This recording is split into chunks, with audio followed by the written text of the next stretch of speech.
خداوند یسوع مسیح کے قدرت والے نام میں آپ سب کی سلامتی ہو۔ آج کا کلام ان لوگوں کے لیے ہے جو مصیبت میں ہے اور مصیبت کے وقت انہیں کوئی راہ نہیں ملتی۔ تو آج کا کلام میں آپ کو بتانا چاہتا ہوں کہ آپ مصیبت سے نکل کیسے سکتے ہیں اور مصیبت میں آپ کو کرنا کیا ہوگا۔ پہلا، مثال کی کتاب 24 باب اور اس کی 10 آیت پڑھیں گے۔ اگر تو مصیبت کے دن تو بے دل ہو جائے تو تیری طاقت بہت کم ہے۔ اگر تو مصیبت کے دن بے دل ہو جائے تو تیری طاقت بہت کم ہے۔ اسی طرح یعقوب 5 باب 13 آیت میں مصیبت کے وقت میں کیا کام کرنے کو کہتا ہے کہ اگر تم میں کوئی مصیبت زدہ ہو تو دعا کرے۔ جی ہاں، اگر آپ مصیبت میں ہیں تو آپ کو کرنا کیا ہے؟ دعا کرنی ہے۔ اور مصیبت کے وقت مثال کی کتاب میں 25 باب کی 19 آیت میں کیا لکھا ہے کہ مصیبت کے وقت بے وفا آدمی پر اعتماد ٹوٹا دانت اور اکھڑا پاؤں ہے۔ یہ ٹوٹا دانت، بے وفا آدمی اس کی مانند ہے جو آزمایا ہوا ہو، جو دھوکہ دے، اور ٹوٹا دانت جو ہے یہ کسی کام کا نہیں ہوتا، اکھڑا پاؤں جس سے چلا نہیں جائے۔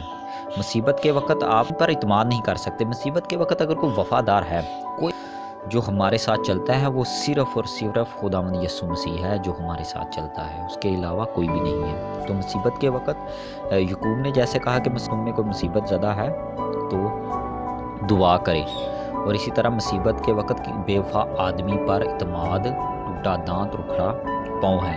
اور مصیبت کے وقت اگر کوئی وفادار ہے جو ہمارے ساتھ چلتا ہے، وہ خداوند یسوع مسیح ہے۔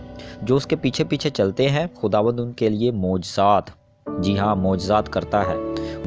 موسیٰ مصر کی غلامی سے جب اسرائیل کو نکال کر لایا تو بہت سی مصیبتوں کا ان کو سامنا کرنا پڑا۔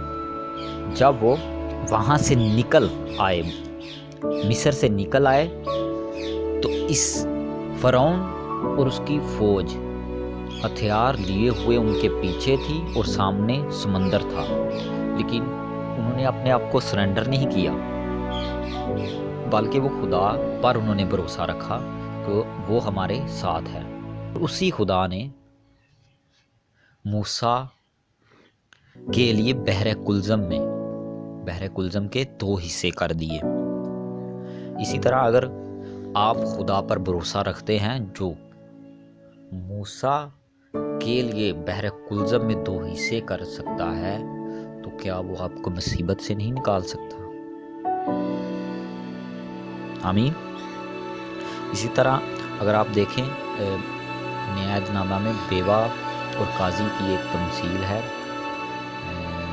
جو آپ کو پتہ ہوگا اور آپ نے پڑھی بھی ہوگی کہ ایک بیوہ بار بار قاضی کے پاس جاتی ہے اور اسے کہتی ہے کہ میرا انصاف کر، بار بار جا کے اسے کہتی ہے کہ میرا انصاف کر۔ آخرکار وہ اتنا تنگ آ جاتا ہے اور وہ کہتا ہے کہ ٹھیک ہے، میں اس عورت کا انصاف کیے دیتا ہوں، نہیں ورنہ یہ روز آ کر مجھے تنگ کرے گی۔ تو سوچے، ایک قاضی جو خدا سے نہیں ڈرتا، جو کسی سے نہیں ڈرتا، وہ اس بیوہ عورت کا انصاف کرنے پر راضی ہوا، تو کیا آپ کا آسمانی باپ آپ کو مصیبت سے نہیں نکالے گا؟ اسی لیے ہمیں ضرورت ہے خدا سے دعا کرنے کی۔ جب بھی آپ مصیبت میں ہوں، خدا سے دعا کریں، اس پر اعتماد رکھیں، دعا کریں۔ اس نے کہا دعا کر، تب تک دعا کر جب تک تجھ کو مل نہ جائے۔ اس پر ایمان رکھ کہ مجھے مل گیا یا مل جائے گا، شک نہ کر۔ مسیح میں آپ سب کو سلام۔ اس میسج کو شیئر کریں۔